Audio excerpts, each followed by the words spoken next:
Hello developers, let's start developing. My name is Veko and we're gonna be taking on the 24th task out of 2021's Advent of Code.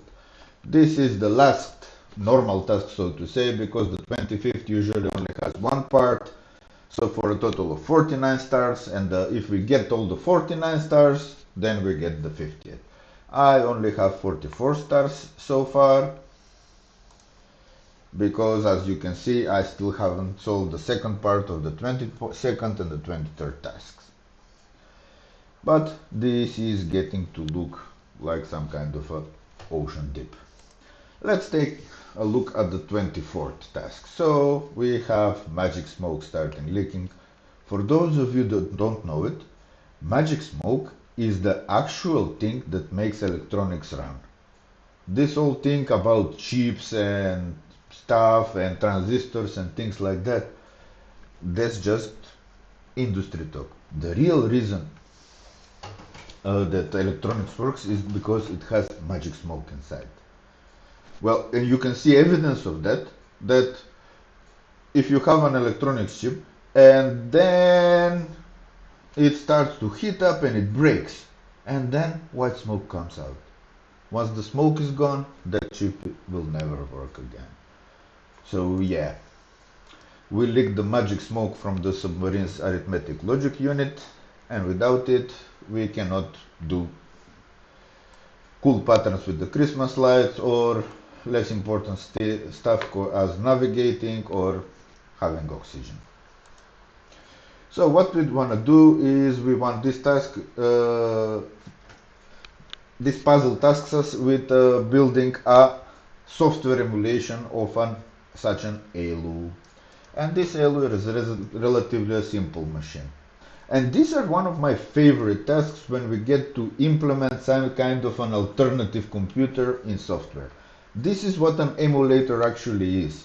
It takes input designed for one system and runs it on another system, because on that other system we have a piece of software called an emulator that will run that code designed for the original system. And that's the whole concept, the whole idea behind virtual machines and virtual servers and so on and so forth. So, and that's why on Windows I am able to run Linux without any problems, for example. So this is a Linux machine that runs on my computer, and I can do ls and, or I don't know, I can run any Linux command, since this is a full-fledged Ubuntu installation. But I'm gonna be running Windows. Actually, we can do C source nuclear Advent of Code 2021, and I think that we should be able to run our code inside Linux as well. Yeah, you can see that it basically runs just the same. But back to this thing, we have the ALU computer, arithmetic unit, that has only 6 commands. It has an input command that reads an input value, write it to a variable. We can add two variables, adding two variables, multiplying them, dividing them, running a modulo, and a single logical command. So if the value of a and b are equal, then store the value 1 in variable a, otherwise store the value 0 in variable a. In all of these instructions, and we are placeholders, a will always be the variable where the result of operation is stored, because we have 4 registers w, x, y, and z, and the first value will be one of those. B can be a variable or B can be a number. Numbers can be positive or negative, but will always be integers. I guess 0 is allowed as well. We don't have jump instructions, so this runs top to bottom. We don't have loops.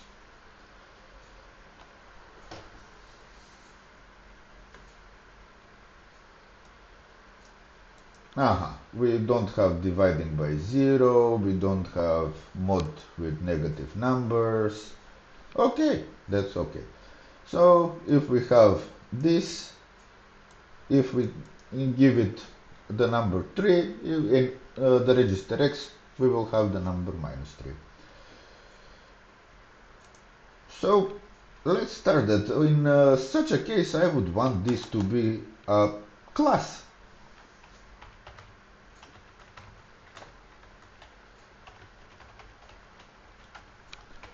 because it will have a lot of logic inside of it, so I would like to somehow constrain it. So what will this class have? Well, it will have a constructor that does nothing for now, and let's see what we want to do. We're gonna need to have an execute method that will take an input, which is a number array, and that is okay, not that. So execute method will basically run the program with our original inputs. We're gonna need to have a reset method that basically runs all the registers to 0, and let's have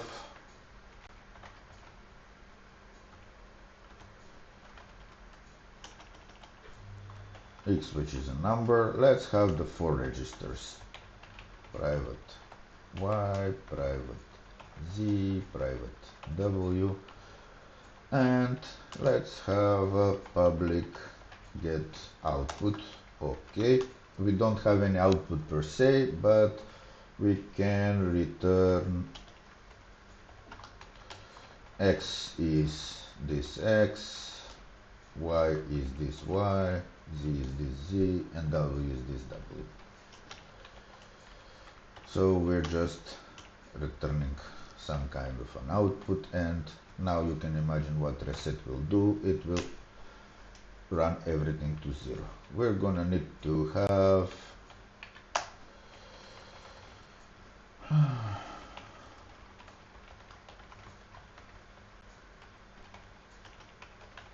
an array of instructions, which is by default an empty array. So what is an instruction?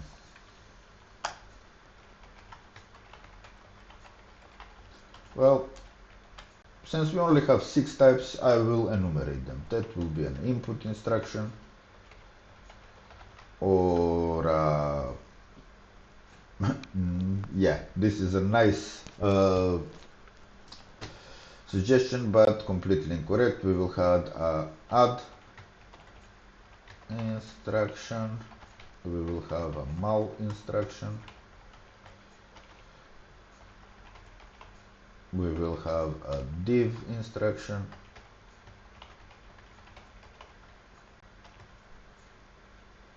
we will have a mod instruction, and we will have an equals instruction. And let's input instruction. That's let's have this as an interface, because we might want to have some data. We don't have an opcode. Yeah, but let's do this. Type imp. Yeah. And value. No.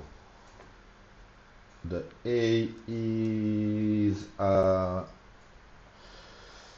variable, a register.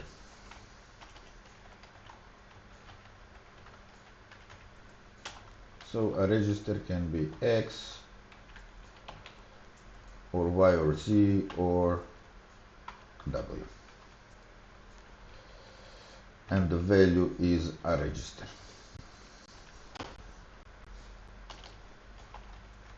We're gonna have to have the add instruction, and that will have a type of add. It will have the target, which is a register, and the source, which is a register or number.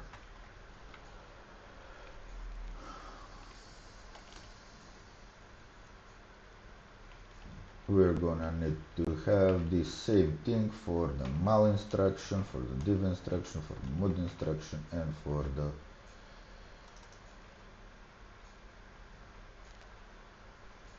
equals instruction. Yeah, we didn't really have to have all these interfaces, but why not? This will be mul, this will be div,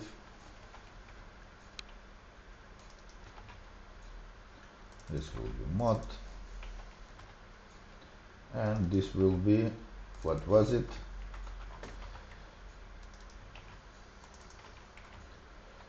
EQL.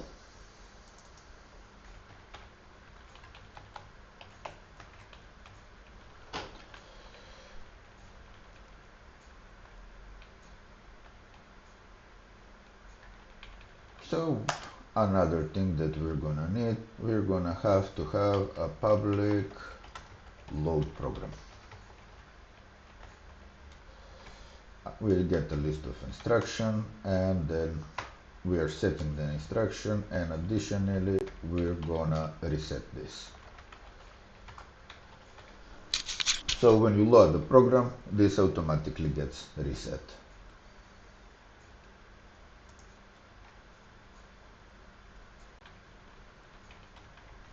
And let's slice the instructions so that we don't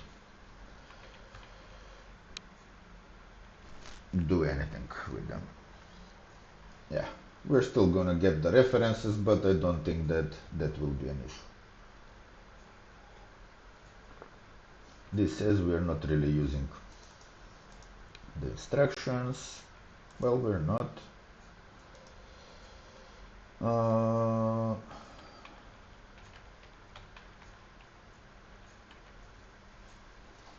Well, that is about it.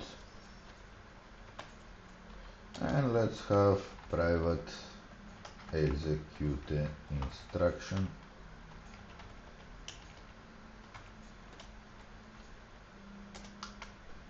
Where we will have some other things, and execute will just be for off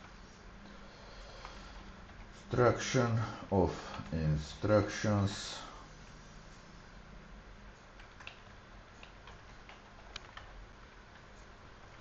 Execute instruction using this input.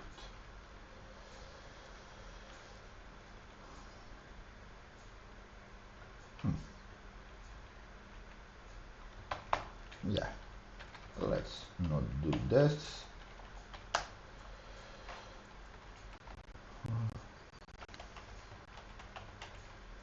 We will have an input pointer, and here we can say if instruction.type equals input, then here we know that instruction, and this is the great thing about type inference, because right now we know that this is an input instruction, and we can just say this of instruction value if that.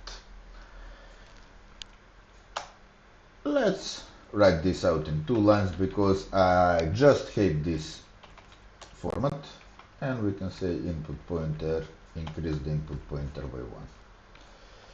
So this of the instruction value, and the instruction value is x, y, z or w, so we're setting one of these values, will be the corresponding input, and then we move the input pointer. And that's how we implement that. Continue, because we are done with that instruction. So now we need to implement add. Let's see, this of instruction target is equal to this as register plus this. Not really. Almost there. We need to do if instruction dot source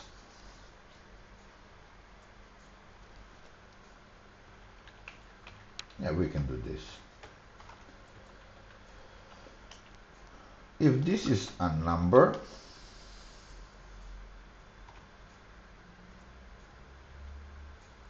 this is not gonna work. Then the target needs to be increased by the number itself. So this is the situation when we have add a3. So we need to literally add 3 to the value, add x3. We need to literally add 3 to the value inside x. Or we can have add x y, which means take the value from y and then add it to x. And we're gonna have an else, and if I right now look at what instruction.source is a register. So now we're doing this indirectly, and we're taking the source, using it as an index into the xyz variables, and adding that. And I'm not gonna go too much into depth, that this will be the exact same thing, only using this.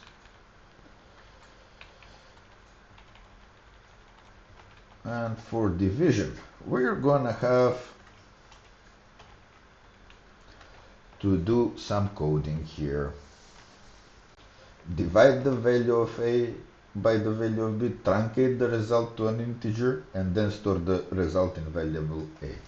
So by this we are meaning that this is integer division, because JavaScript does not have integers, which means it does not have integers division. If we divide 1 by 2, it will always be 0.5. We cannot have this be a 0 with remainder 1. Or if we divide 7 by 3, it will be this much. There is just no way to do this. However, we can do a trick, and this basically forces this number to behave like an integer, and if you have a number that behaves like an integer, it cannot have a fractional part, though, so the fractional part is just thrown away. And this as well is -2. So this works. Even works the other way around. If we divide 7 by -2, that will also be 2, and -7 minus 3, it will again be 2. So we just need to do this operation instead of the other one. So if it is a number, we're just gonna say this is this, and pipe 0. Otherwise this is this, and pipe 0. Now the remainder thingy is weird, because we don't have integer division, but we have a modulo operator. So we can have this. 7 divided by 3 has a remainder of 1, but -7 divided by 3 has a remainder of -1. And that's a whole other issue, whether reminders can actually be negative. But the good thing is that as I've noticed, where it is, attempting to execute mode 2 with a less than 0 or b less than or equal to 0 will cause the program to crash and might even damage value. These operations are never intended in any serious ALU program. So we're not gonna have that case, meaning we're only gonna have that case if we make a backend implementation of the ALU. So in that case, we can just say, well, that's mod, and we just need to do the mod. Is there a mod equals? apparently it is, but I've never used it and it feels weird, so I'm not gonna use it again. I didn't even know that until this very moment. And don't worry, I will forget it for the next time as well. So we have the mod, and just in case we will add the equal thingy. So, and again we have this situation if it's a number. So if the target equals the number, then we have 1, otherwise 0, and in this case if this thing equals that thing, then we have a number, otherwise 0. And continue. So this will be our execute method. Of course, we could have had this, all of them as a separate methods, and previously when we had to implement int code, which had something like 30 different commands, these were all separate into a factory or whatever, but now we have 6, so I will wrap them out inside here. And this kind of finishes this for us. So let's take this for a test run.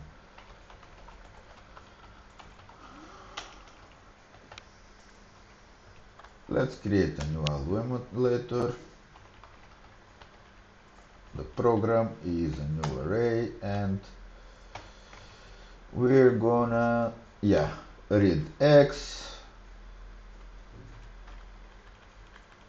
Let's take with the example, multiply x with -1, alu.load program alu.execute.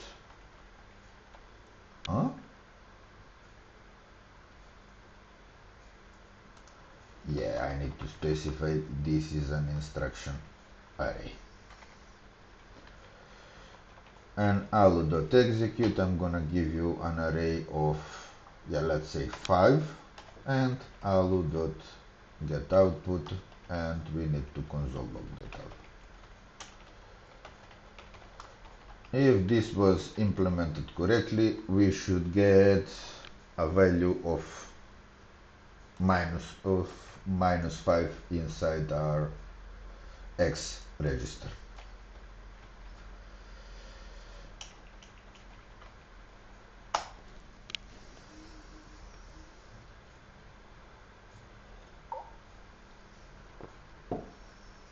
Yeah, this seems to be running.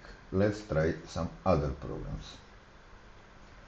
Set z to 1 if the second input number is 3 times larger than the first one, and set z to 1 otherwise.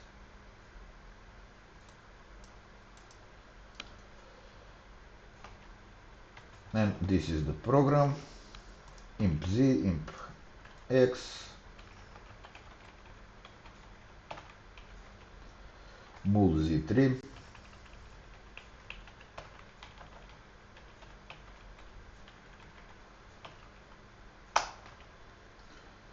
equal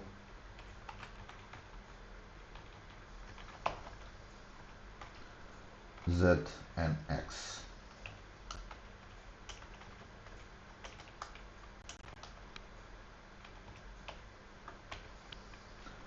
Load the program, execute it for the array of, if the second input number, so we're gonna add 4 and 12, and let's test this out again, alu.reset, and execute the program once more with 4 and 11. So the first time we should get a 1 inside z, the second time we should get 0 inside z.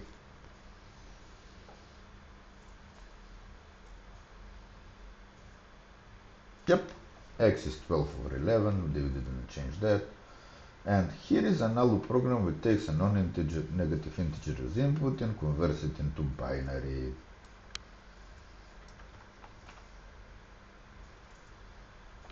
And the ordering is Z y, x, w.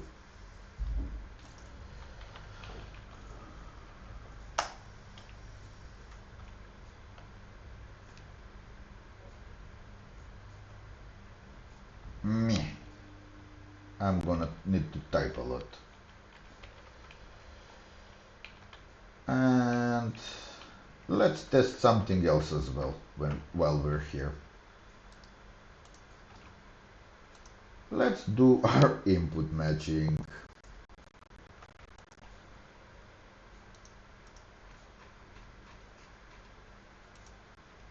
Yeah, we have our class and we have our process input. Let's read all the lines, and each line is one instruction. This is not input, this is, let's call this instructions. So we're gonna map it something like this. And this will be, take some writing. So,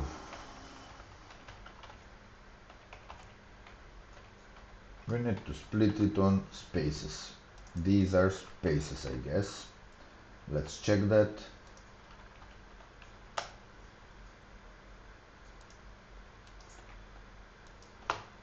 Yep, we are matching on a space. So if we are splitting on a space, we'll get the correct parts.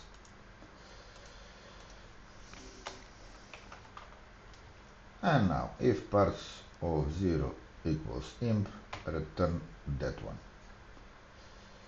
Correct.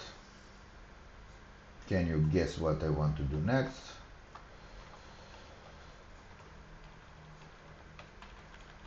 ADD.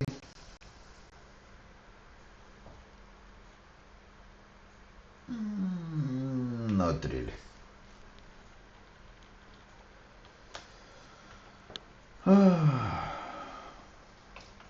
We need to check whether this thing is a register or a number.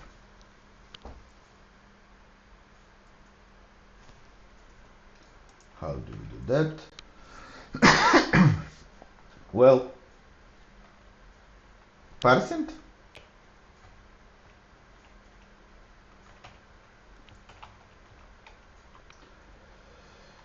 Yeah, percent. Oh no, parts of 1. No, parts of this parts of 0, and we need to parse in parts of 2. If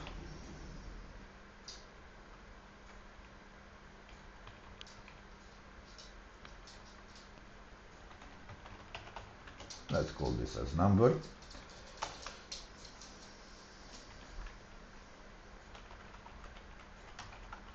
So if that thing is a non, yep. So this will be a number or a register.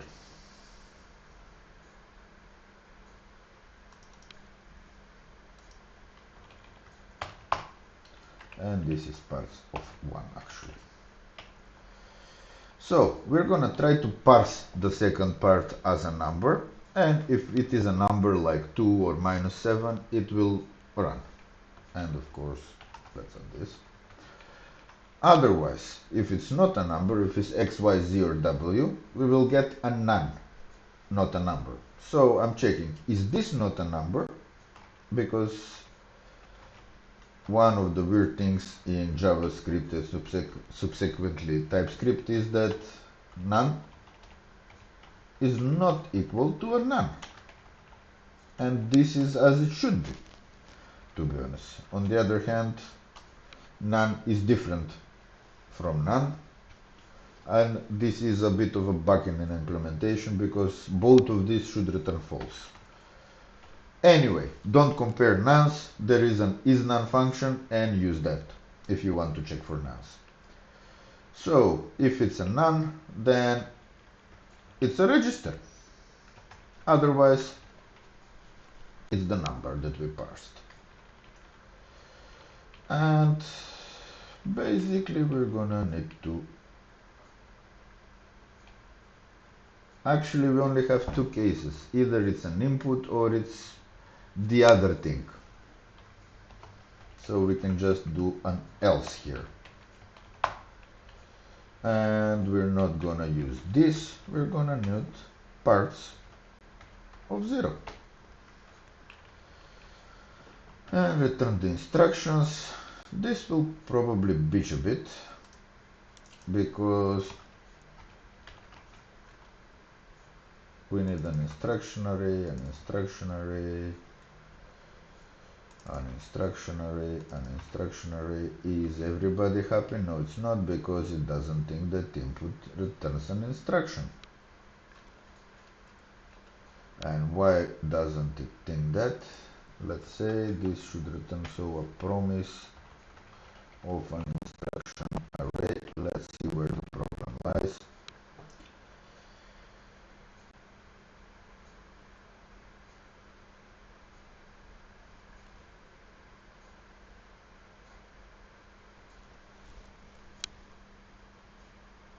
Aha. Because this is basically an arbitrary string, and it's actually not. It's one of these. And now it should be happy as long as I get it. Oh, now it's not sure about this. Yeah, we're returning imp, which is of the type imp, because if it's of the type string, then it's something else. Yeah, this is a weird corner case that we're running into, but it's keeping us honest. So now I can remove this and it will actually be inferred. So in the test we are getting the input. Let's remove that. Let's add the input. And we need to execute it with a single number, and let's use the number, not 7, let's use the number 9, because that is 8 plus 1. Let's see, 8 plus 1, that means that the W and Z should be 1s, and the X and the Y should be 0s.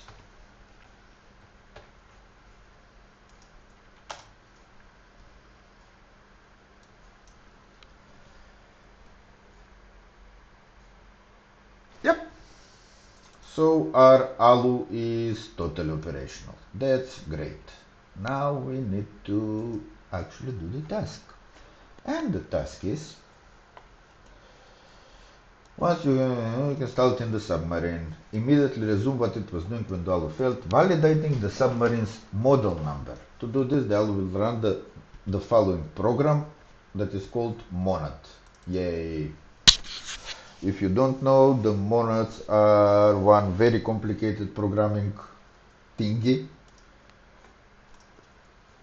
There are a lot of explanation online about what is a monad, but one famous is that a monad is a programming construct that you either don't understand it, or if you understand, the moment you get it and start understanding it, you lose the ability to explain it.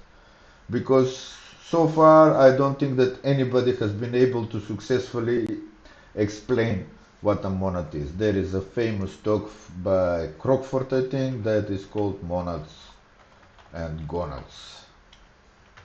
That comes the closest. And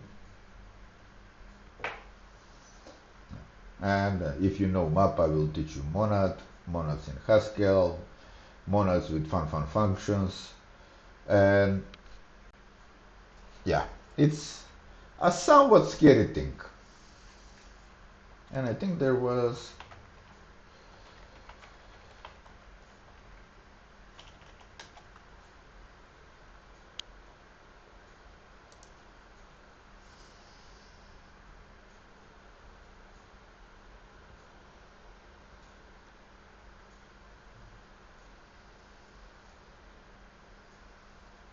there are a lot of explanation. I'm looking for meme.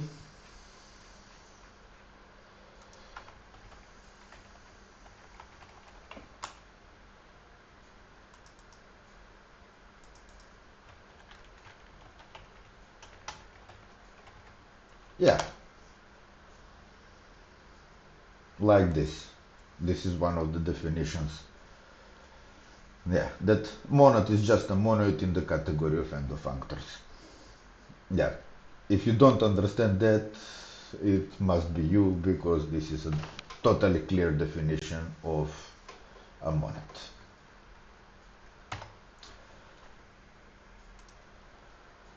And the weird thing is I kinda understand about half of the words in that sentence. Anyway, what we're calling monad is actually this program. And it says that we need to validate the model number. Model numbers are 14-digit numbers that contain only 1 through 9, and the digit 0 cannot appear in a model number. When monad check, then the monad should check a hypothetical 14-digit model number. We have 14 separate INOP instructions. We can take a look at them. So we need to have a number and define its digits, split its digits. So if we have this number, 1 would go to the first INP instruction, 3 would go to the second one, 5 to the third one, and so on and so forth. And at the end we will get whether a number is valid if we have a 0 in variable z. However, if the model is invalid, we will have a non-zero in z. Additional mysterious restrictions on the model numbers, but the legend says that the last copy of the documentation was eaten by something that's neither a raccoon nor a dog, but looks definitely cute. So we need to find the largest valid 14-digit model number that contains no 0 digits. So how do we do this? Well, I'm leaning towards brute force.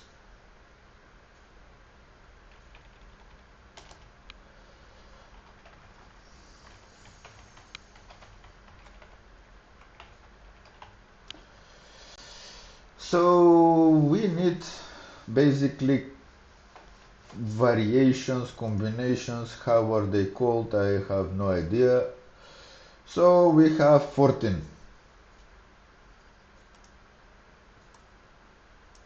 places. 1, 2, 3, 4, 5, 6, 7, 8, 9, 10, 11, 12, 13, 14 places. And basically everything is legal. This can be 1, 2, 3, 4, 5, 6, 7, 8, 9. And this goes across the board. So any combination of these is valid. So we have the 9 choices here, and 9 choices here, and 9 choices here, and 9 choices here, and so on and so forth, for a total of 9 to the 14th. To the 14th, which is this number. That looks kind of big. Meaning if we run a billion combinations a second, we will need 22,000 seconds, which is most of a couple of hours. So I guess we don't want to run all the combinations. Well, why not? Let's try it.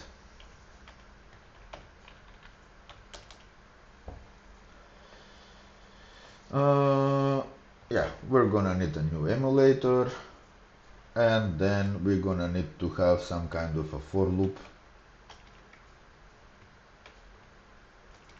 or we're not gonna have to find a while. Let found equal false. Oh, or why don't we just use a while true?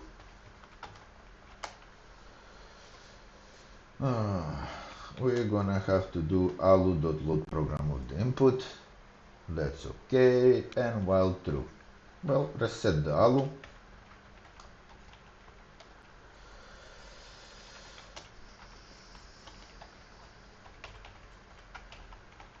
And once more, what is the max safe integer and how many digits does it have? I think it has 16 digits. Yep, 16 digits. So our 14 digit number, for example, 1, 2, 3, 4, 5, 6, 7, 8, 9, 10, 11, 12, 13, 14. Well, this is not so big.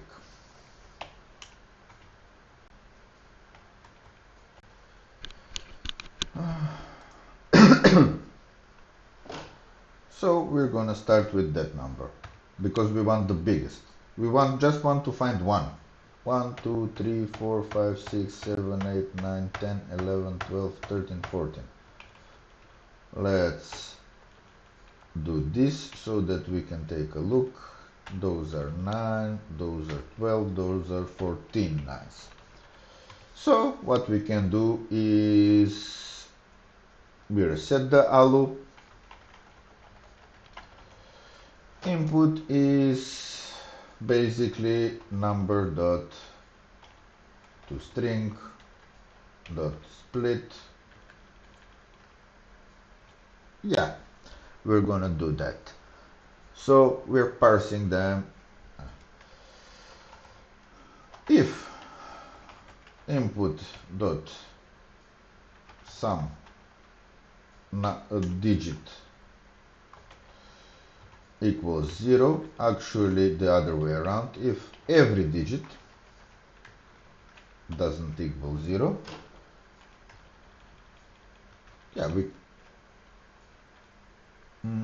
yeah, if every digit doesn't equal 0, we're gonna execute it using the output and get in the input, get the output. If the output dot z, I think, is 0,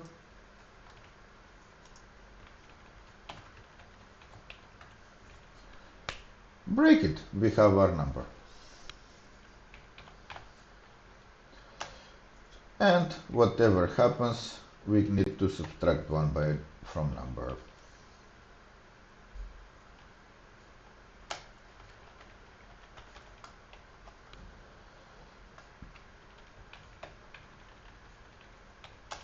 And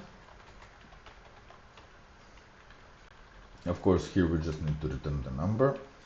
But I have a feeling that this won't perform very nicely, and we can do this. For the number, give me the output. This should generate quite a lot of input quite fast, but let's see what happens.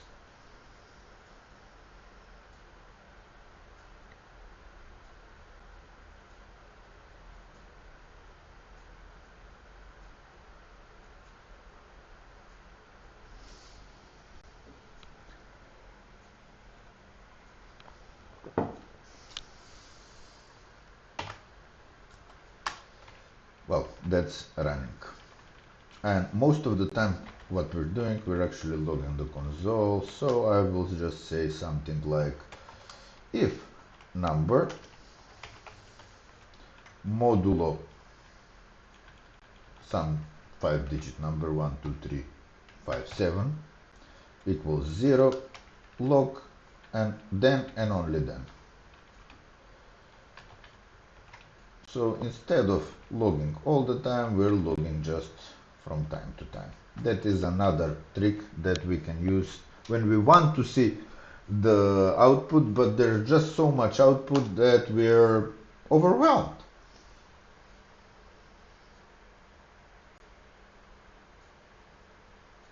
And I might have been too optimistic.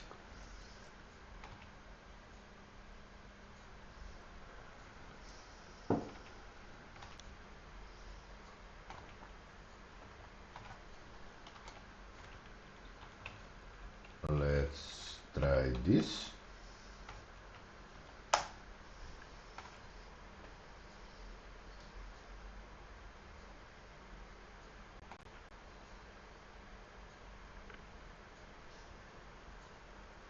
this doesn't have any zeros. I get it that if we just said that if the number is divisible by something,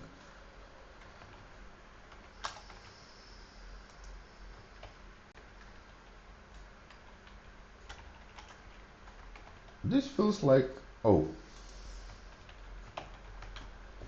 yeah, it's not gonna look if we don't use a log command.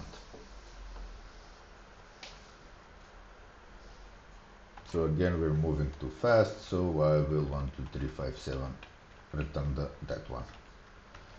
If we're still logging too fast, basically I would prefer something like 1 log a second. Too fast, let's add one more digit, 4. I want this to be odd so that we avoid any kind of repetitions. Yeah, this looks okay.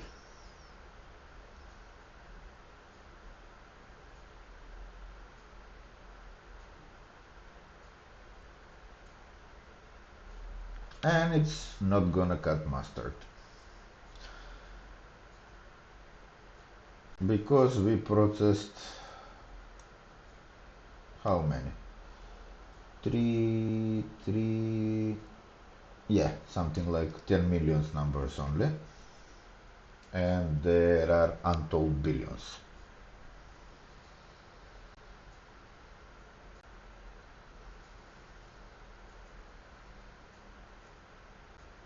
And of course, most of our time is spent actually generating this. Because I've mentioned that this is about the worst way that we can generate a string. But anyway, let's have a smoke break and let's have this running for a while. It seems that all the time we are receiving 1 as the output and not anything else. So it will leave some other non-zero value in z. It means that the other non-value in z that we're getting is always exactly 1. Actually, you know what? Let's do this. And if output.z doesn't equal 1,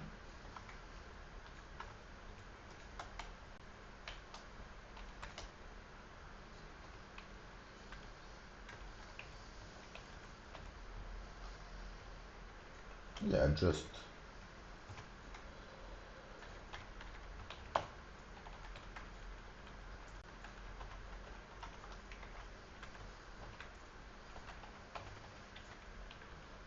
we can just break it.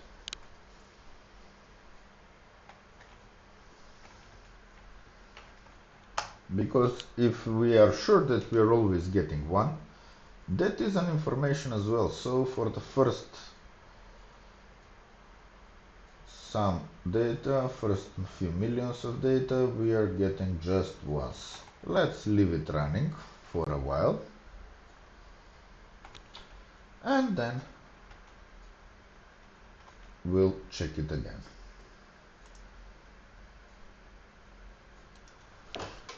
And of course, after watching this for a couple of minutes and having a glass of water, I realized that we're actually using the wrong input.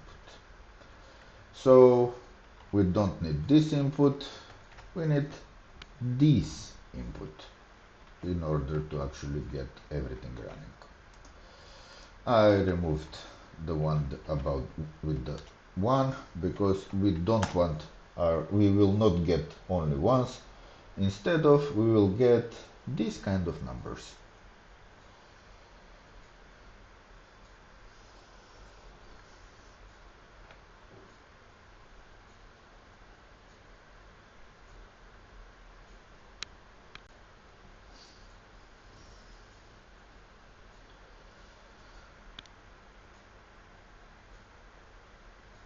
And these huge numbers are too close together in order for this to be a coincidence. So there is something about these numbers that triggers some kind of a thingy. So we have one value that is around, one group of values that is around 303. These are 3, these are 3, these are 3, somewhere around 3,900,000,000, and we have another set of values, which is this. Let's just do this. That divided by this.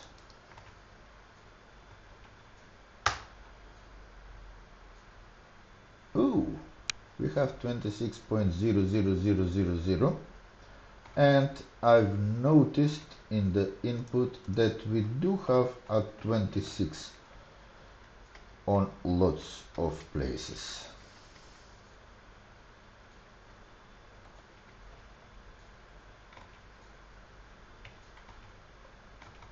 Okay, a theory is forming.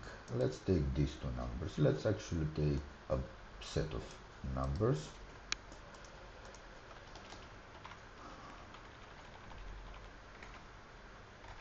Yeah, okay, let's not take this one. So if we divide this by this, do we have 26?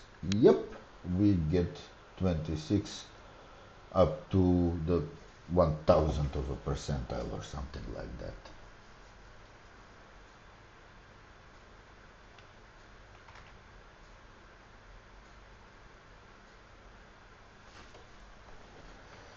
This could be something along the lines that this is the highest, and let's see how much is.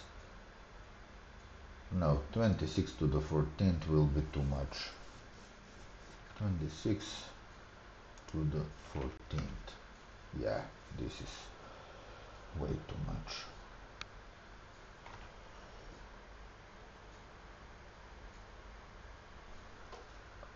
Let's see. Fortunately, JavaScript has a very useful parsing function. In base 26. No. No, no, no, no, no, no, no, no. The other way around.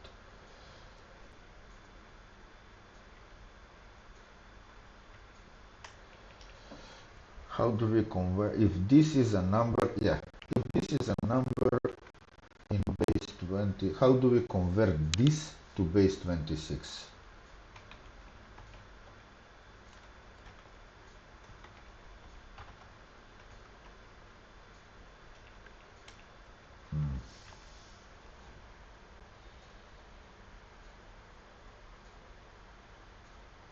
Yeah, we don't want to treat this as a number.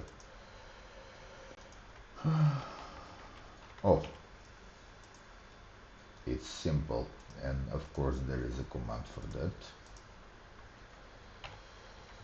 We need this number, and we need to say to string with 26 as the parameter.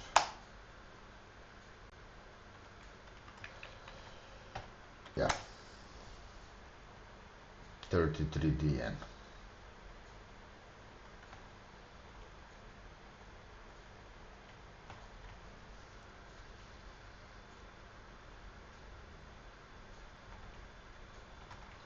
And that one had the nice thing. And this one,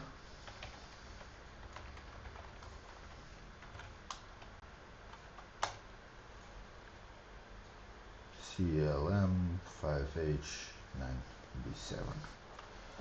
I don't see anything obviously wrong, different with these two numbers, and they do tend to have radically different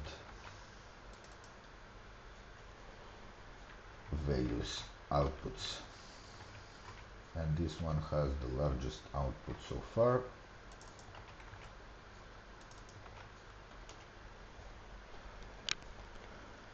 Ah, 537. Okay, that didn't pan out. But still, are we getting only this, or are we getting something lower? Yeah, let's output actually the lowest value we have so far.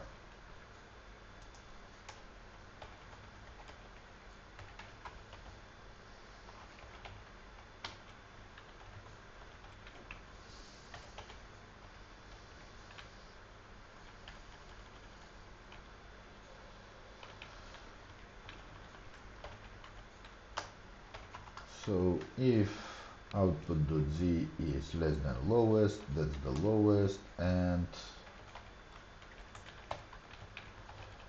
let's output each lowest as we get it.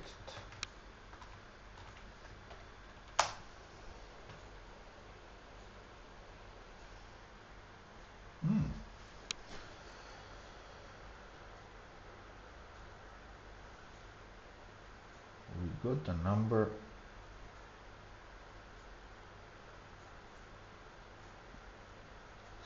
So yeah, let's see which numbers get this. 899, 897, 896, 895, 894, 891, and 889, 899, 5899.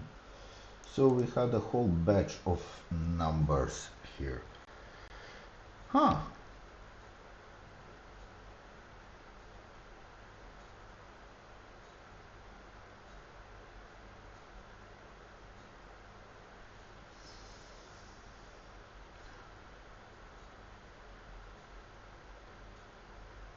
6959892, 6959891, 6949889.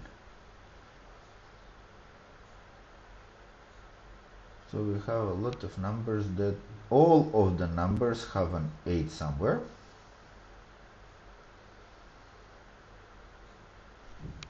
And I would guess that if we get this number 5775684 and divide it by 222141, we will get 26.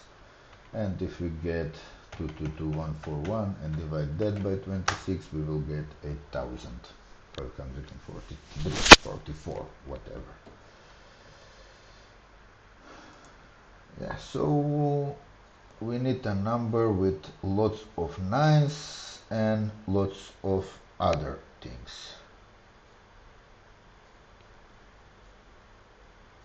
Let's leave this running for a while. Let's see. So this one had lots of nines and 1, 2, 3, 4 non-nines. This one has 1, 2, 3, 4 non-nines. And it ends in a 9.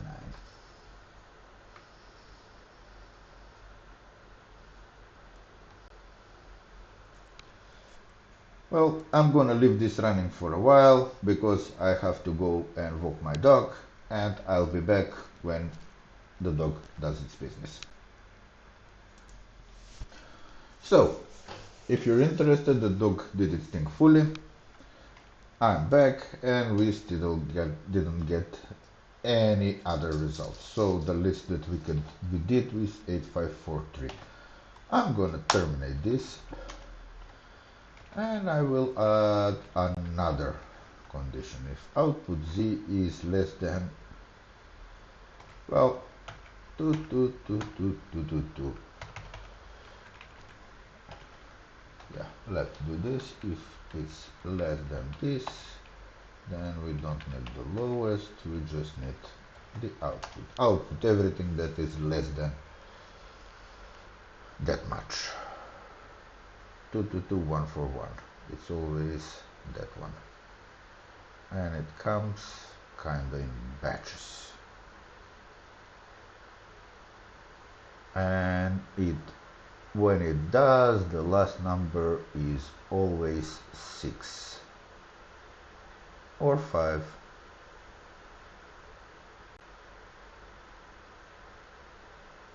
or something random.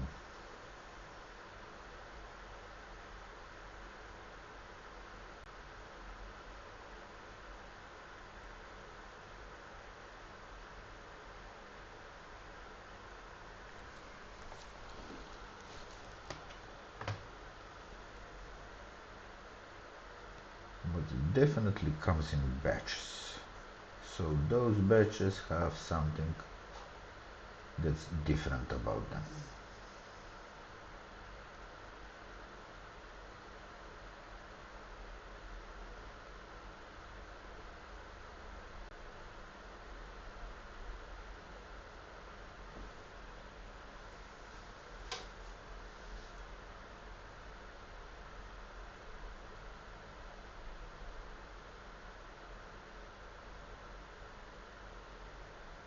One six one two 156.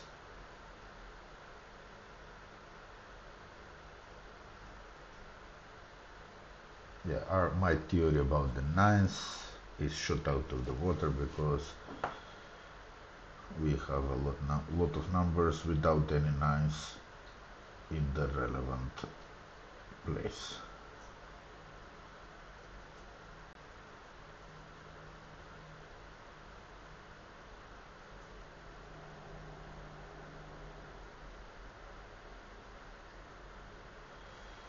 So okay, next thing we can do, let this thing run. We can take the input and of course put it in Excel.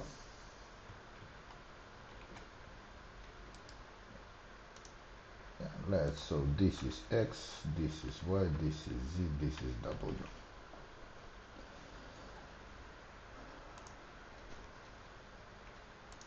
And let's use free space.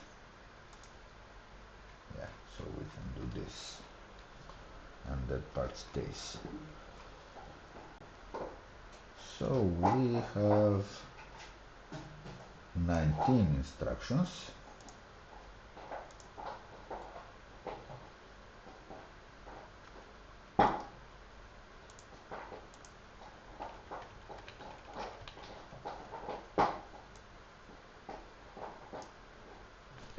Actually, and let's see if we before the next input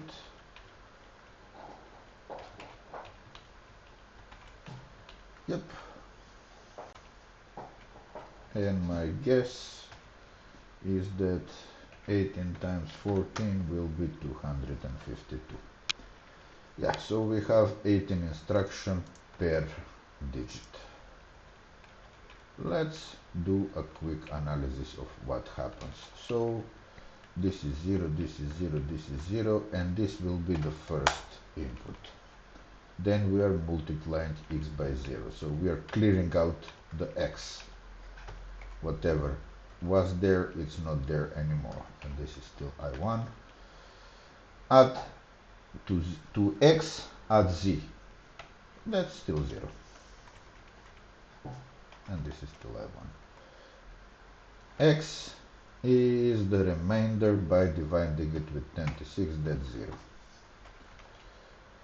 Divide z by 1, yeah, that is still 0. Add 11 to x, okay, exactly 11. Does x equal w? No, because this is 11 and this is 1 through 9. So we have a 0. Does x equal 0? Well, yes. So these two are actually flipping it. So if x is not equal to w, this is 0. And this is 0, 0, I1. Multiply y by 0. Clear out the y. Okay, already cleared. Add. Do we have any commands that are actually, let's see, do we have add w? Nope. Do we have mul w? Do we have mod w, do we have div w, does this thing work, do we have mul x, yeah we have mul x, do we have equal w, so we have absolutely no, we are not touching w is only input. So let's 1 1 1. So this is the first thing, this is the second thing until the next input, and actually I will just copy paste this a few more times.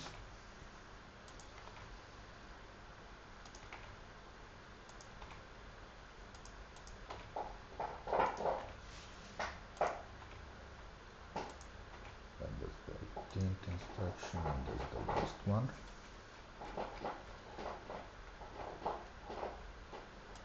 So we have 3 3 3,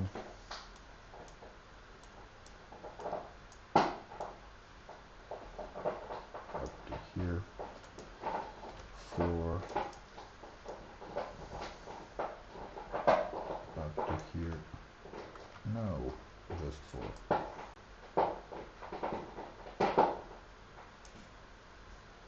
And this is 5 5 5.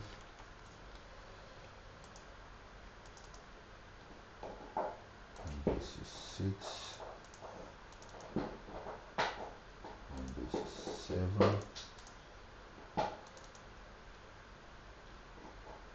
And this is 8. If I didn't mess it up.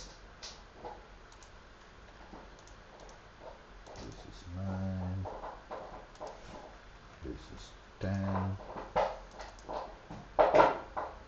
This is 11.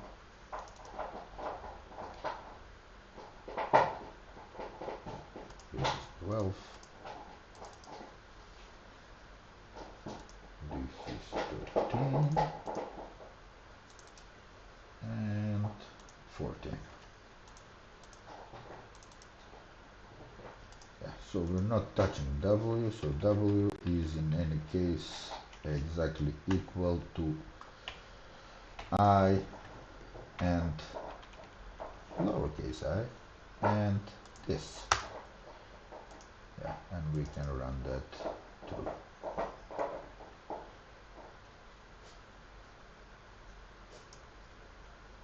Yep. So let's see what happens with a single one. We cleared off 0, 9 and 10. So in each case, let's add a command cycle index, and this is cycle number. Let's add a filter to this so that we can say sort this. Actually, we want to do this, sort smallest to largest. Yep. So for all 14 cycles, the first command is that, the second command is that, the third command is that, the fourth command is that, the fifth command. And the fifth command is where we have our first differences. So in 1, 2, 3, 4, 1, 2, 3, 4, 5, 6, 7 cases, we are dividing z by 1, which is a knob, basically. And in 1, 2, 3, 4, 5, 6, 7 cases, we are dividing z with exactly 26. The sixth command is more or less random. The seventh and the eighth command are the flip I was talking about. So if x is equal after the 7th day. If x is equal to w, x is y, 1, otherwise x is 0. On the 9th we are clearing y, on the we are adding y. So, and on the 11th we are multiplying y by x. And x is either 1 or 0 at this point. So this means that we will either, so y will either be 25 or 0. And that will transform to 26 or 0, and then we are multiplying it with z. Did we use z for anything before? Actually, I don't think so. No, just this, which is kind of not connected to anything else. And the 14th we are clearing out y and moving the input to y, adding a random number, and again multiplying it with x, which is still 0 or 1. So in order to get a smaller number, we want to keep x to be as 0 as possible, and then we're going back to add it to z, which is our actual accumulator. So we need to sort this smallest to largest.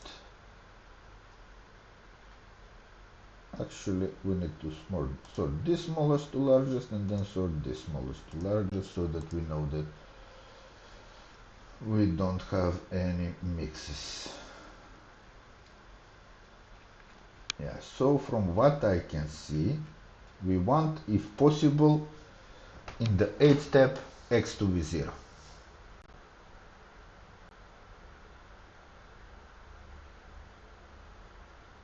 I guess. No idea. Anyway, let's continue. So we've cleared out y, it's gotten to be 25.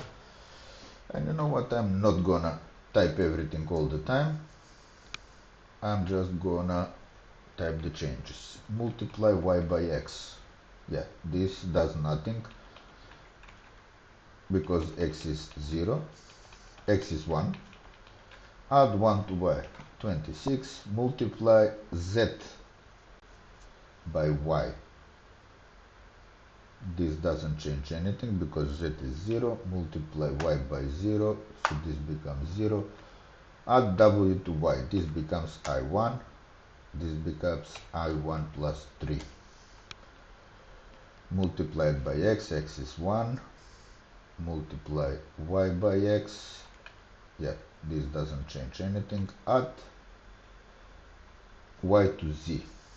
Because that is 0, we are basically moving it. This becomes I1 plus 3, and that's the situation that we have here. So this is I1 plus 3, this is 1, and actually I'm gonna open another sheet and add the 18th thing. So we're entering y, I2, clearing out x,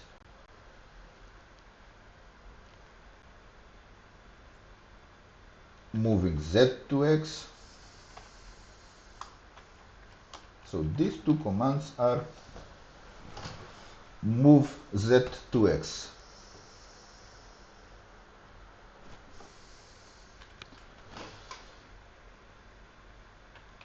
And get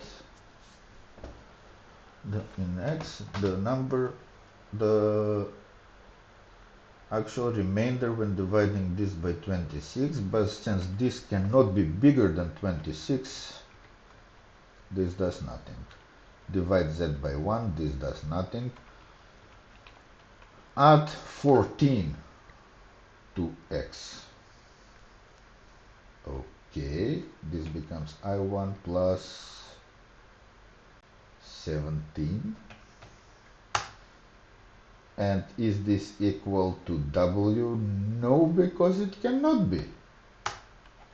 Nothing, a digit plus 17 cannot be another digit. This is bigger than 10, this is less than 10, it's 0. Flip it to 1, set 0 here, set 25 here, multiply it by y, it stays 25, add 1, it becomes 26. Multiply z by y, and this is where the 26 comes into play. So this becomes 26 times this. And I'm gonna do it this way because I have an idea what's happening. So add y to w, so move I to here, this becomes I2 plus 7, this stays I2 plus 7, and add this to y. So basically what we're building is a number in base 26. Because if you see a number in base 10, for example, let's say 23, this is actually 10 times or 2, 3, 4, 5. You can say that this is 10 times 10 times 10 times 2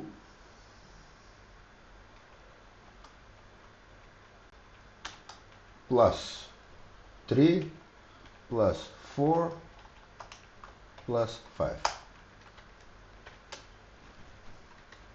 Yeah, this is how we can denote a number in base 10. But this is in base 26, so our first two digits will be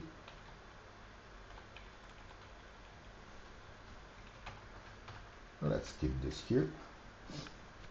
So this is the core, and we will continue multiplying. Our first two digits will be I1 plus 3 plus I2 plus 7. Okay, so this is 1, this is this. Let's copy this over.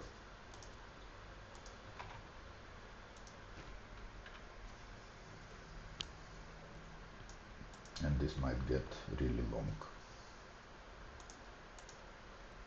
And once more.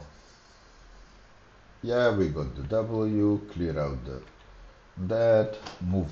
And now we have another comparison. Move Z to X. And now take the remainder.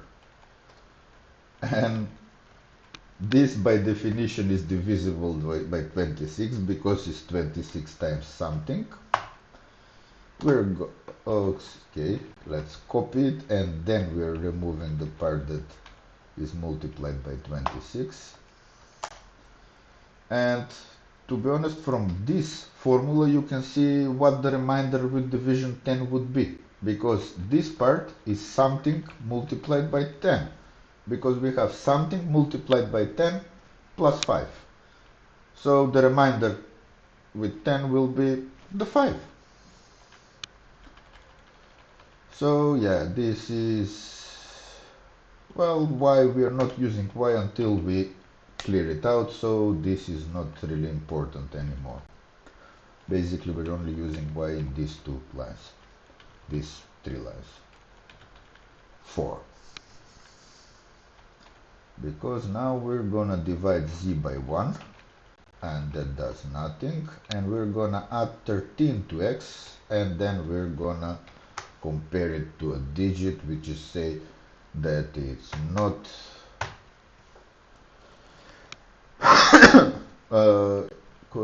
correct, and so that's why we're doing.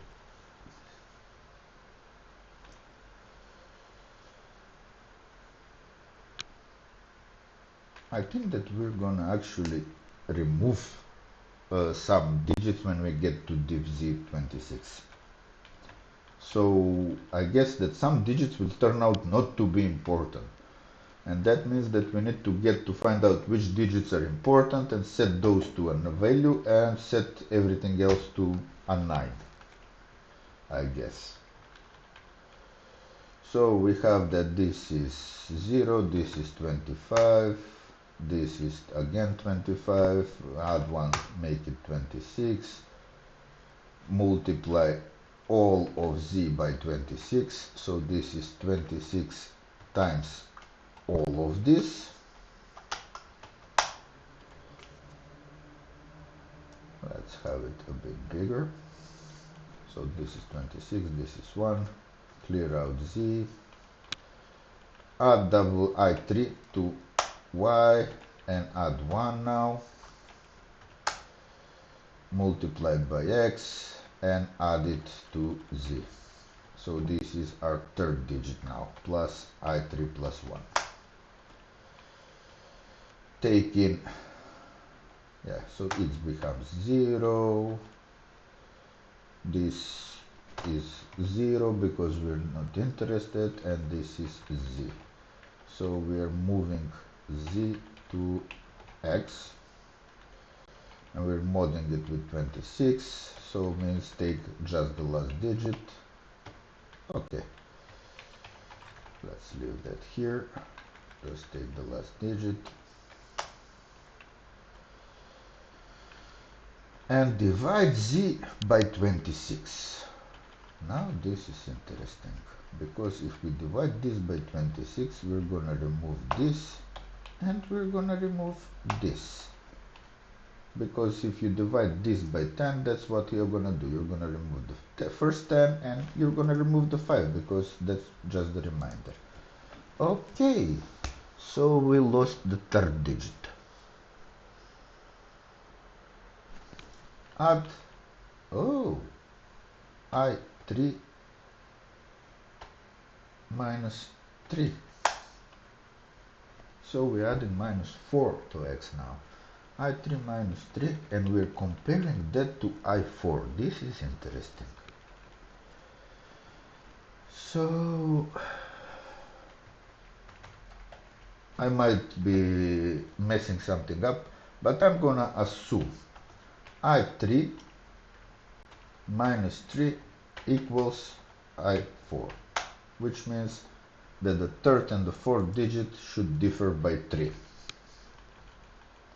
So that would mean that this is 1 and it's gonna be 0, and y is gonna become 0, and it's gonna become 25, and then it's gonna become 0, and then it's gonna become 1, and we're gonna multiply this by this, but we're not gonna do that because it's 1.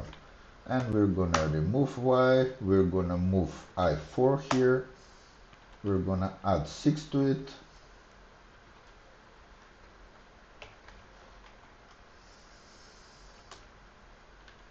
and then we're gonna delete it, because we're multiplying it with y, with x, and x is 0.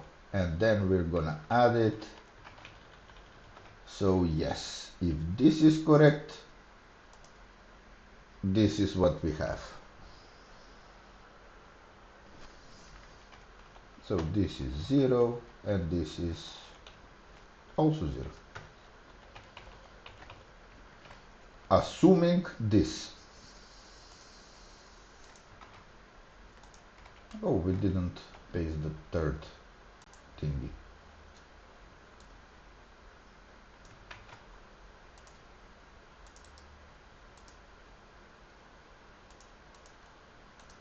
Yeah, so you can see what happens, and here we have the assumption.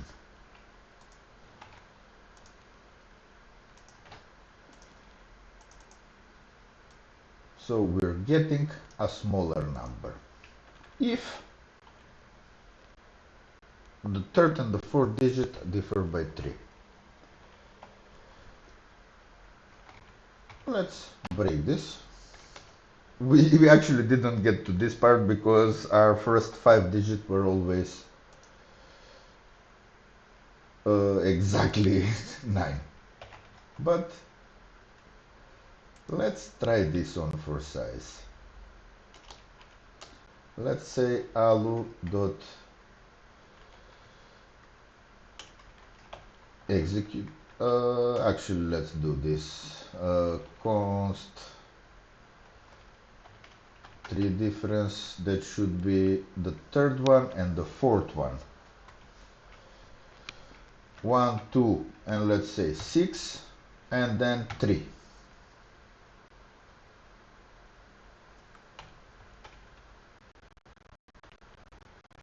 And then let's have 9s all the way through. 9 and 9.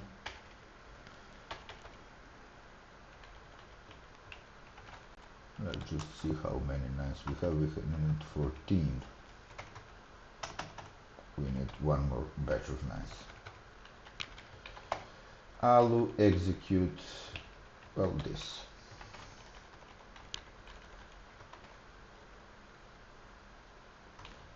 It's not gonna be number, it's gonna be 3. Okay, let's call it number.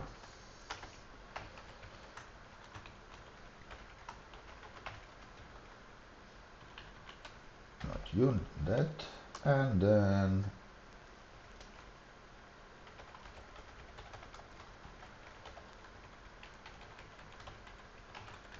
we can just do this.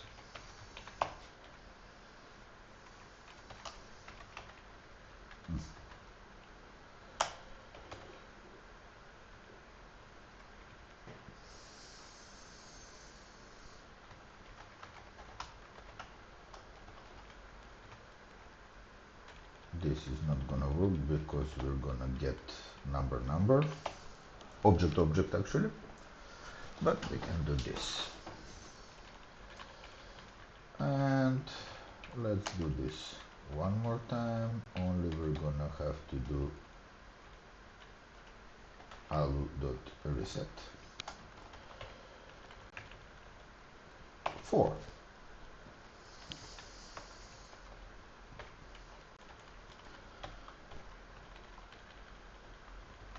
So if my weird little analysis is correct, the first number should be smaller. And it is. It's 26 times smaller.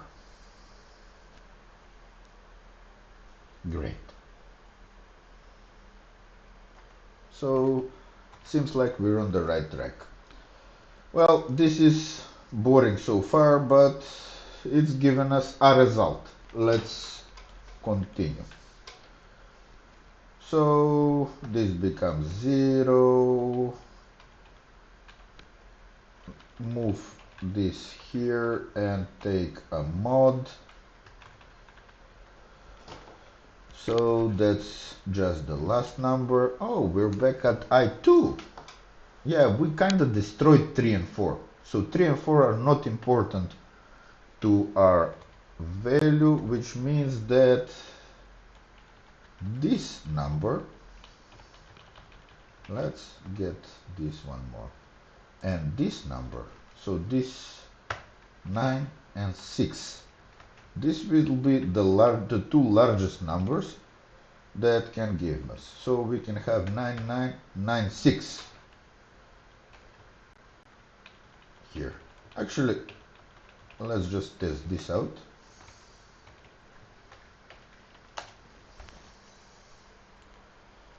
Because if I'm not mistaken, no. This is even bigger than this.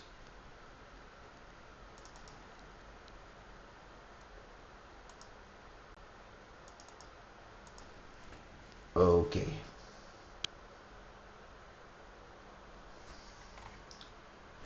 Oh. Silly me. And I'm gonna put it here because I might be copying it, this a lot. I got scared for a second that all that Excel work, yeah, was for nothing. What I wanted to check was that this and this should have a totally identical result, because these are not part of the answer. These are already gone. We don't have I3, we don't have I4. The only thing that we need is that I3 should be 3 bigger than I4. So which means that if we put 99,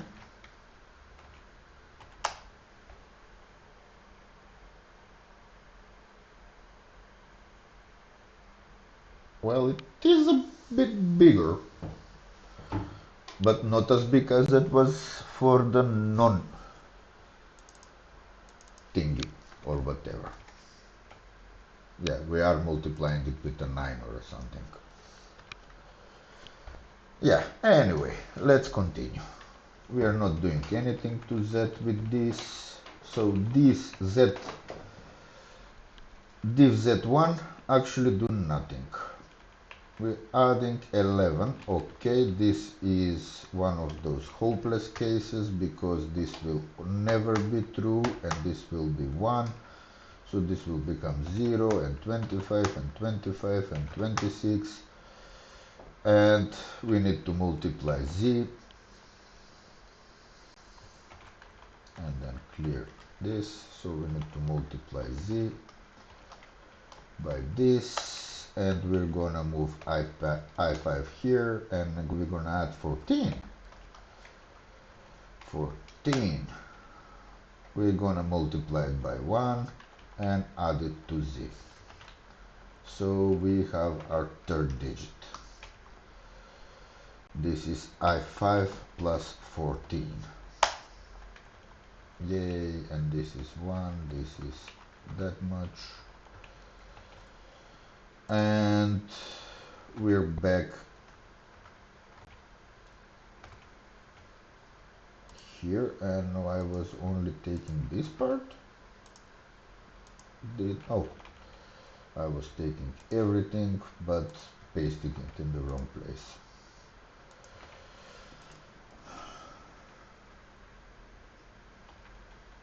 Yeah, we're back to this format.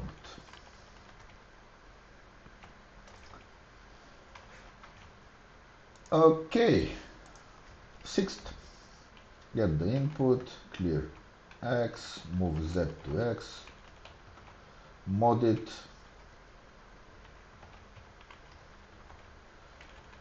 so get only this.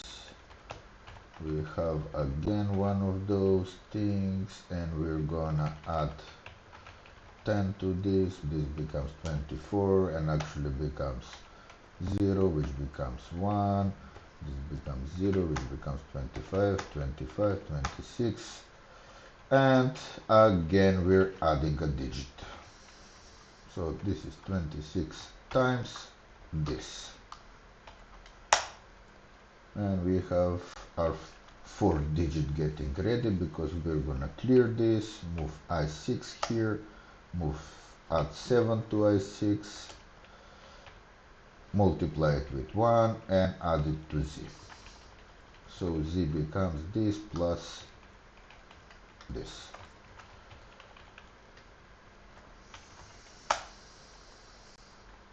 This is the units part and this is 1. Okay.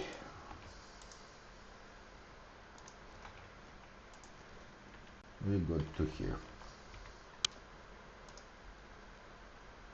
Yeah, the next one is a negative and we're dividing by 26.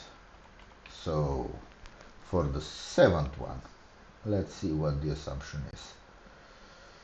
So we're clearing x, moving z here, removing everything but the units,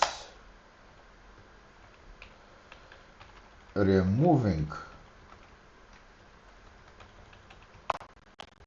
the units from z, and minusing 4. This becomes I6 plus 3, if I'm not mistaken. And then, so this means assume that I6 plus 3 equals I7. So this becomes 1 and this becomes 0. and this becomes 0, becomes 25, becomes 0, becomes 1. We multiply z by that, z becomes this, we multiply, we clear out z, we put I7 here, we add a 9. Who cares, because just we're just gonna multiply it by 0 and add 0 to x. So this is gonna be 0 and this is gonna be 0.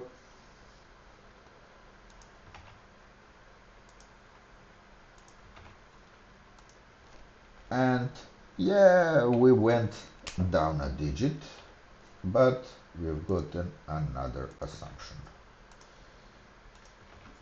The 6th digit is 3 less than the 7th digit. So this is 1, 2, 3, 4, 5, 6 and 7. So we're gonna have 9 and 6.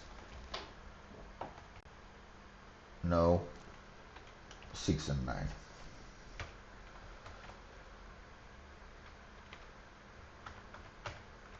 Actually, once more,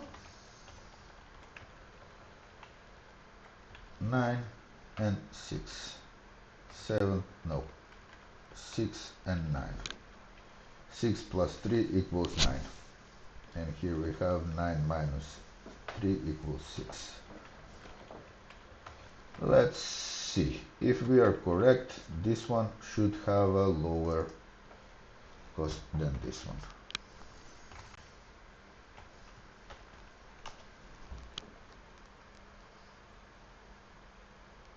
And it does. And I would guess by looking at it by a factor of 26. So we went down a notch.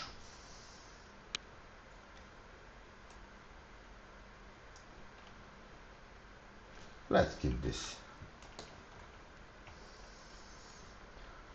7 out of 14. We're halfway there.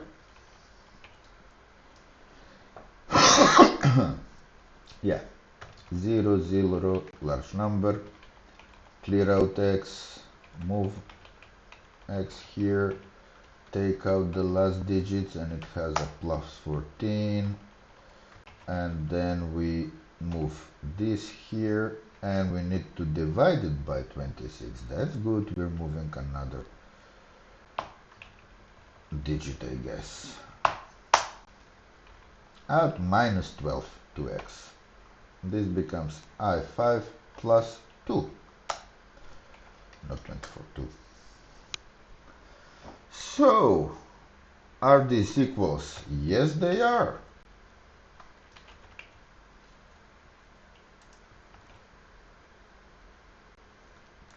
So we are assuming that I5 plus 2 equals I8.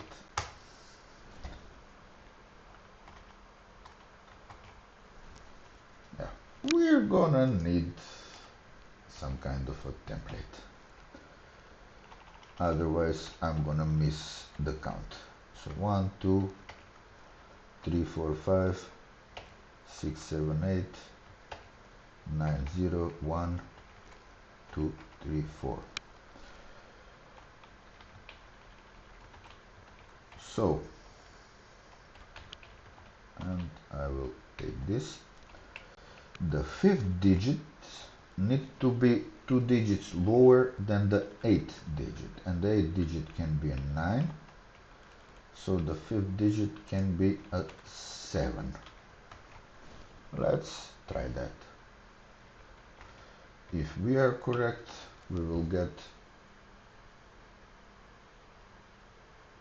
an even lower number, and again by a factor of 26. Yeah, this is running, this is working.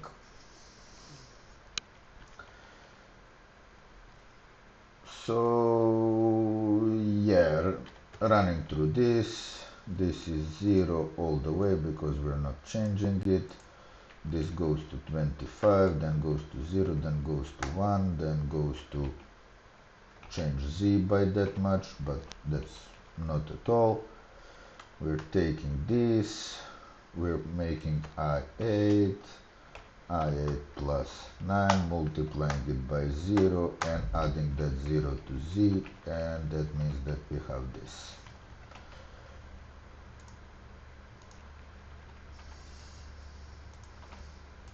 With this assumption.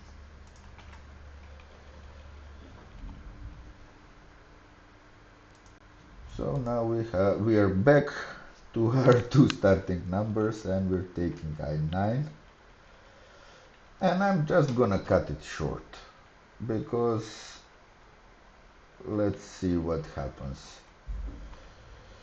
We are taking x, and it's gonna be I2 plus 17, this is gonna be 0, this is gonna be 1, so this is gonna be I9 plus 6. So over here we will get 26 times plus I9 plus 6. Yep. If I mess it up somewhere, we'll go back. Remember that I started to take shortcuts on I9.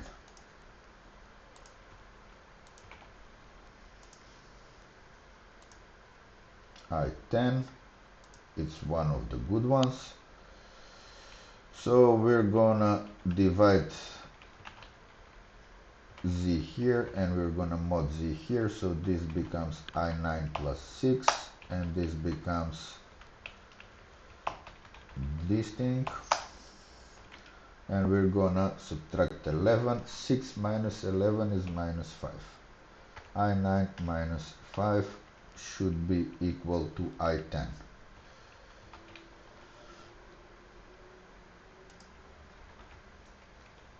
So I9 minus 5 equals to I10.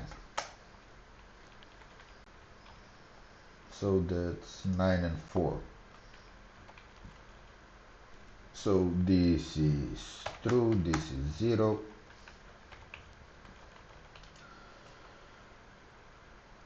Zero, zero, zero, zero, zero. And we're gonna multiply z by 1 and add 0, so this will be the final form.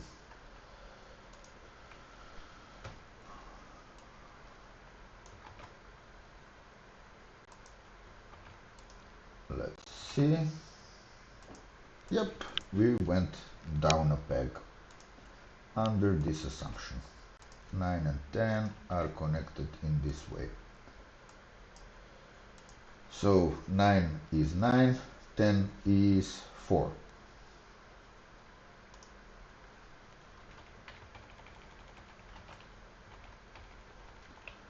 9 is 9, 10 is 4.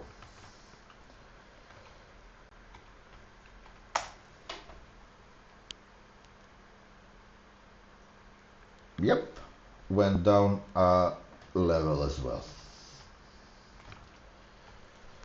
Okay, we have 4 more digits, and we need to get rid of 2, so I guess only one of them will be adding, and then we're gonna have 3 removals. Yep. So we need to find out what the other dependencies are. Yeah, we're gonna take it, we're gonna add, oh, we're actually adding this one here. So take this one and mod it, and this we are not dividing it with 1. So we're doing,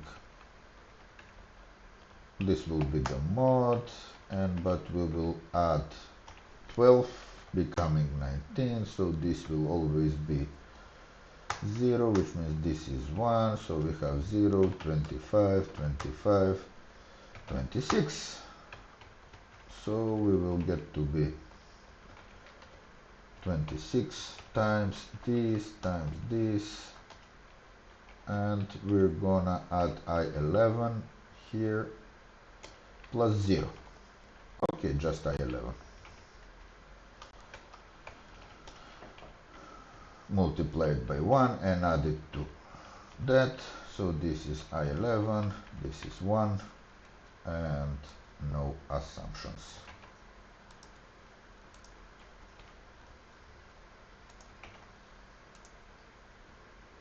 Okay. So now we're going down, deep underground, a great disaster. We're putting that here, we're modding it, and we are left with I11, and we are dividing this thing by 26. I11 minus 1. So yeah, this will be 1, so this can be 0. So we can have the assumption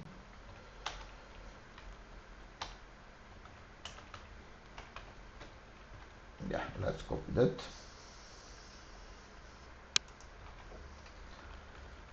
I11 minus 1 equals I12.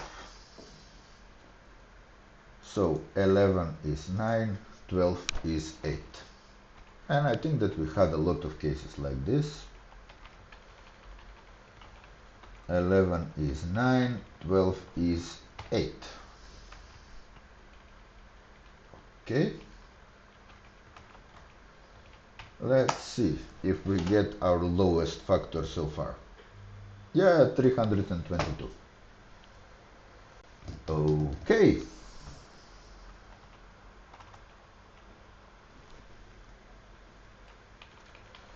So if we just go here, we already divided it, so we're not gonna change this in any way. This will be 0, this will be 0, and that's how we finish I12 with this assumption.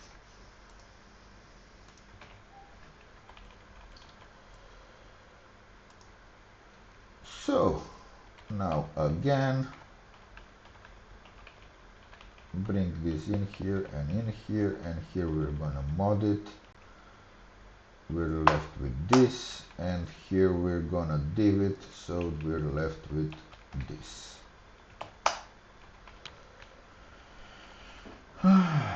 Add 0, so this becomes this, and then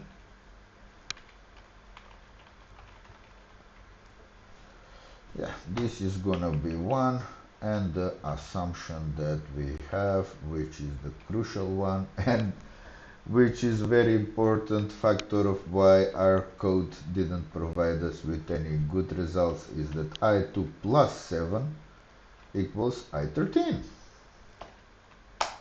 So these two are connected. So we basically just have one or two options. I1 can either be 1 and 2, and I13 can either be 8 or 9. So we're going to go with 2 and 9, obviously. So this cannot be 9, this can be at most 2, and this can be 9. Actually, let's go the way we're going. So this is 2.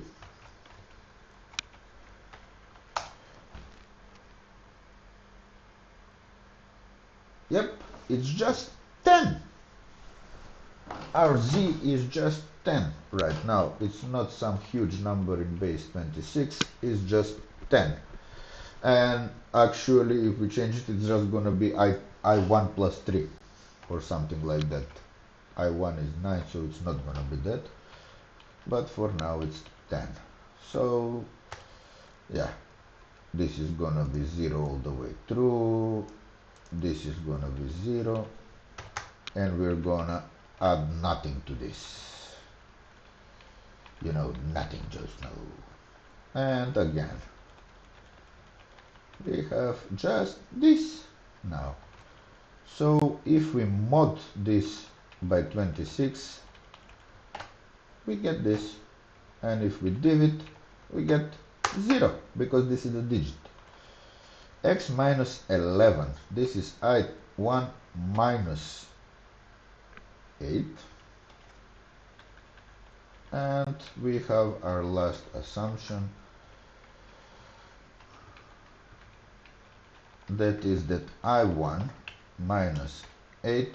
Oh, we would have gotten there is I14 because this is a single scenario which is 9 and 1. Yeah, so let's have it here. So this will be 0, this will be 0, this will be 0, and we're done. Let's just add that assumption as well. For the 14 and for the 13 we didn't, but let's do that as well. And that assumption over there is this one.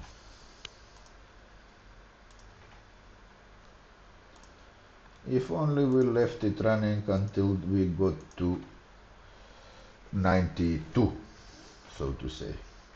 Because right now this can be 1, but this has to be, the first one can be 9, but this has to be 1.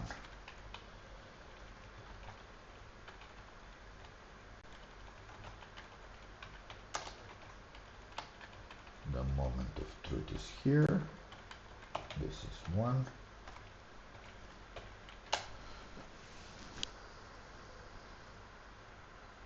Yep, got it. And since we always chose the maximal part, well, this is our answer. Let's see if this is correct. Of course it is. It has to be. As the submarine starts booting up things like the return calculator, what now the most interesting thing here is to... Here at Rockwell Automation's world headquarters, research has been proceeding to develop a line of automation products that establishes new... Yeah, it's some random video. You realize that maybe you don't need all these submarine features after all. What is the smallest model number accepted by Monad? Well, the good thing is that this part is now trivial. We went through an ordeal, and I guess I will have to include this Excel in the Git because this is the actual solution. And whatever we did in TypeScript was just playing around.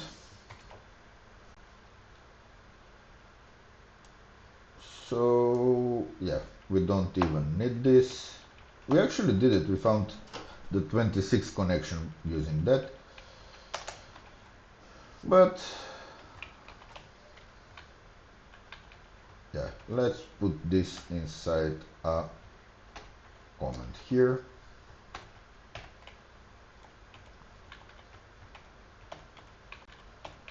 These are the constraints actually.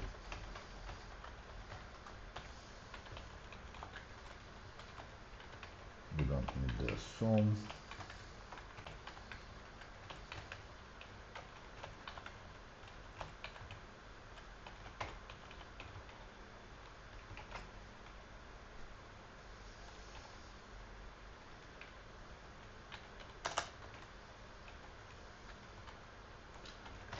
Let's put it like this, looks better.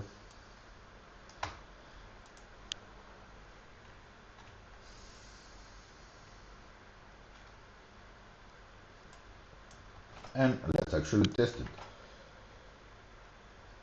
Because I think that we can, if we want to just say return the correct number. But yeah, that's feels off. We didn't actually need to implement the ALU emulator at all. So let's start with, so we're looking for the smallest one. Let's start with all ones. And let's grab this map thing from above because we don't want to count wrong.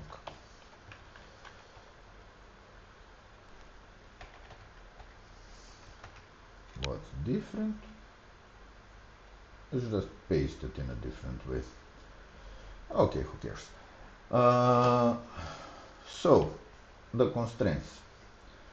I3 needs to be 3 less than I4. So that means I4 can be 1, so this has to be 4. Okay, next is I6 and I7. I6 needs to be 1 and I7 then needs to be 4. Then we have 5 and 8. 5 is the smaller one, 5 will be 1, which means that 8 will be 3. Okay, 9 and 10. 9 is the bigger one, 10 will be 1, which means 9 will be 6. 11 and 12. I'm missing one. 11 and 12.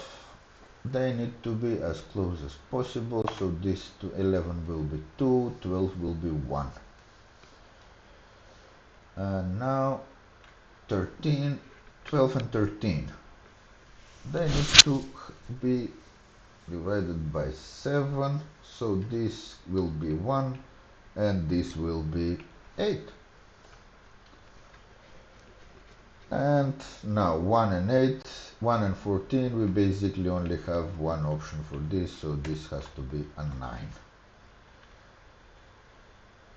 Let's run it one more time. Yep, that is the minimal value proven by Excel. Of course, it's correct. We got the solution not in the way we intended to, but still got it. I don't really have to talk about optimizing this because nothing to show, nothing to optimize. I will actually just change this with debug log from here.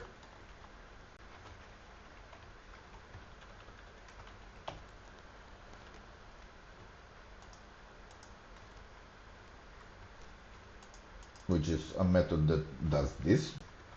If we have the debug value, then log it, otherwise don't log it, because we want to, when we are running it all, we want to run it without logging, because that might slow something down. And that will actually be all that I want to do with this code, because otherwise we can just do a return of the number and we would have a result.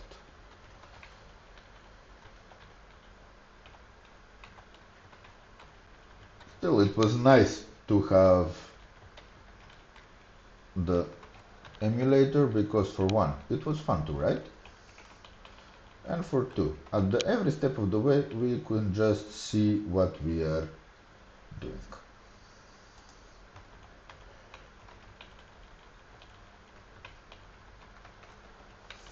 Yeah, let's run it like this. So now if we do npm run debug, we're gonna get all the fancy outputs, and I especially like that we're going that way. And if we do npm run start, we're just getting the values. Result part 2 is 0. No, it's not. Oh, return number.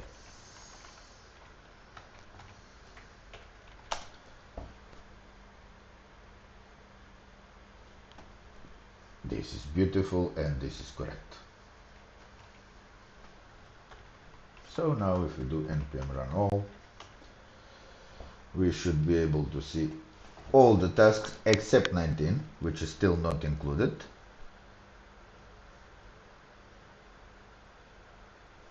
And 22 takes a few seconds. So now we can see that 11 and 17 and no, 11, 12, and 18 and 23 together with obviously 19 are the candidates for optimization. We're taking some 9 seconds with them. So this lasts about 3 seconds, but this is just part 1. We're not doing part 2 at all on the 22nd and the 23rd. We will get back to them. So we're gonna get solving tomorrow on this one. Most likely we will solve it, but until we solve all the others, we won't get the last star, so we won't get our grand finale. That's all from me for now. Goodbye, and talk to you tomorrow for the last task of this year's Advent of Code.